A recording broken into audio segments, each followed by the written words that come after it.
On this second Sunday of Lent, the very first reading comes to us from the very first book of the Bible, the book of Genesis.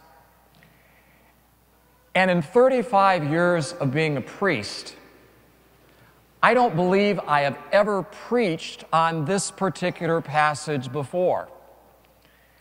But this second Sunday of Lent, as I read it, it gave me an idea.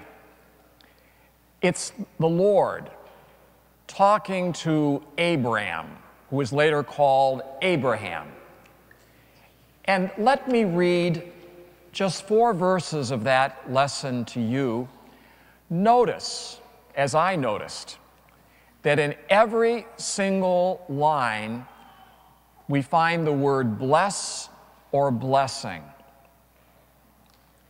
And the Lord said to Abram, I will make of you a great nation, and I will bless you. I will make your name great, so that you will be a blessing. I will bless those who bless you. All the communities of the earth shall find blessing in you. God was saying to Father Abraham that Abraham was going to be a vehicle of God's blessings to lots and lots of people, even to people that Abraham didn't know, to people that didn't know Abraham. But God was going to bless his people through Abraham. That is also our theme as followers of Jesus Christ, as his disciples. We are to carry the Lord's blessings to other people. That's our calling. That's our vocation. To be a blessing to other people. And it works in the opposite direction too. Other people are vehicles of God's blessing to us. People we know, people that we don't know. We are all vehicles of God's blessings.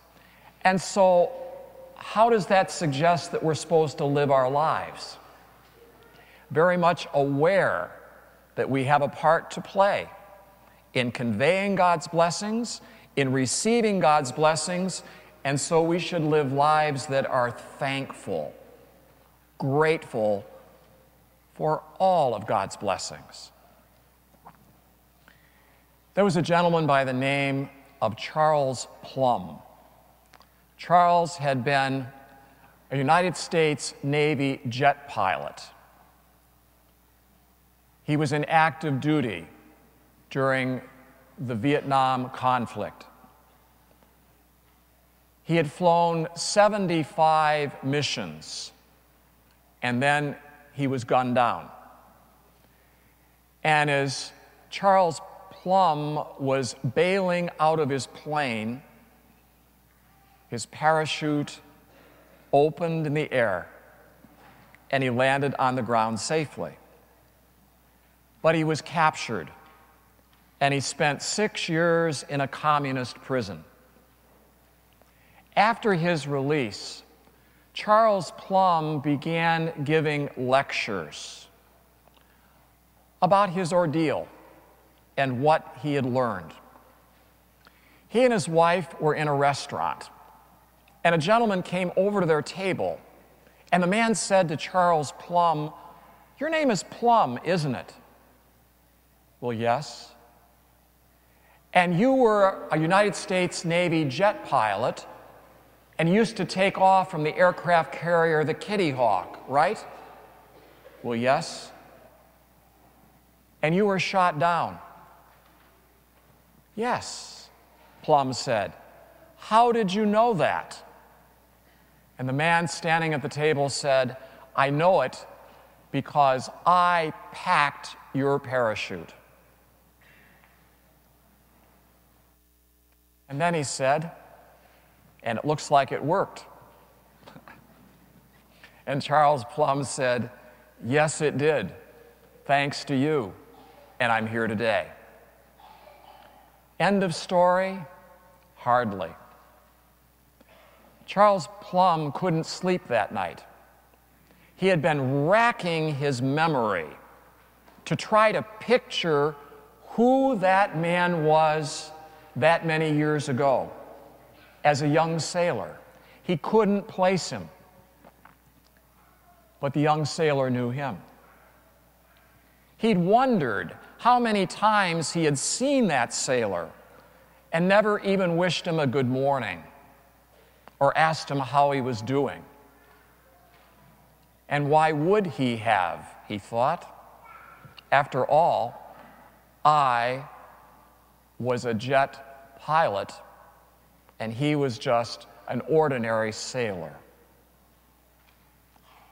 Then he began thinking more deeply. God, thinking about that gentleman whose face he couldn't place that many years ago, but knew that that ordinary sailor must have spent a lot of time down in the bowels of that ship at a long table, carefully folding and packing parachutes. In folding those parachutes, that ordinary sailor had the fate of so many people in his hands, people that he wouldn't even know or know him. That made an impact on Charles Plum.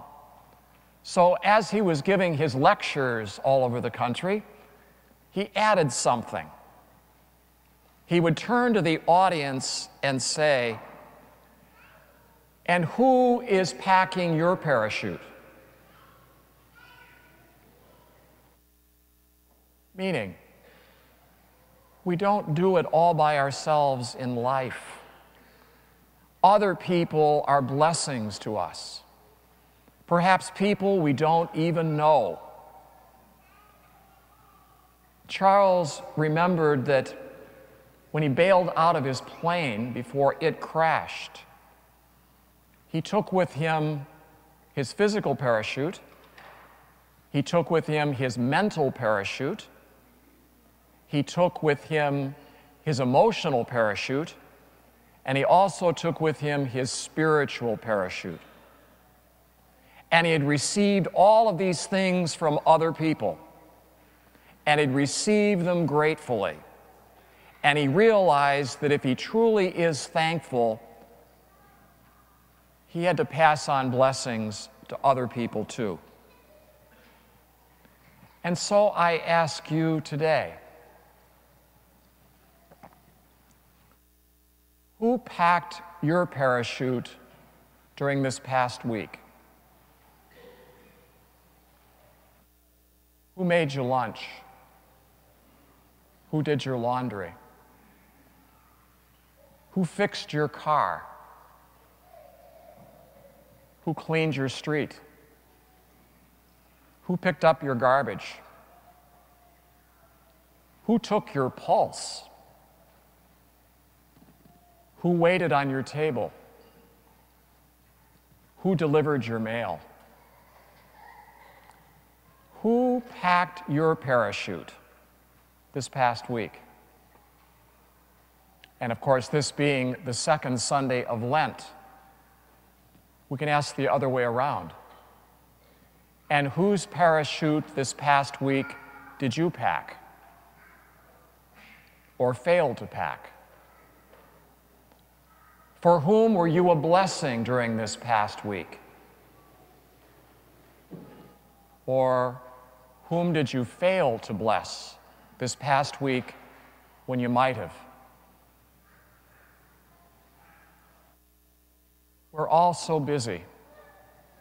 There's so much activity in all of our lives, but sometimes in the way that we live our lives, we can actually miss out on the things that are the most important, really.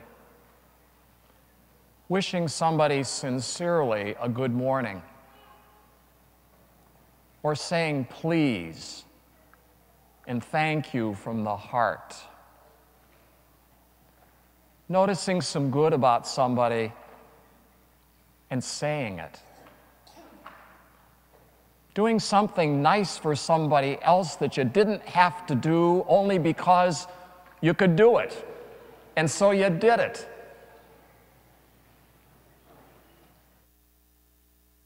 Who is packing your parachute? And whose parachute are you packing? We see that in Father Abraham. He was to be a blessing for people that didn't even know him. And it works the other direction too. Those blessings come back from people that we don't even know. On the day of our judgment, we'll stand before Jesus Christ. And to all of his faithful disciples, he'll really say the same thing, although using very different words. He's going to say, "When I was hungry, you gave me to eat. When I was thirsty, you gave me to drink. When I was sick, you visited me." Who is packing your parachute? Whose parachute are you packing?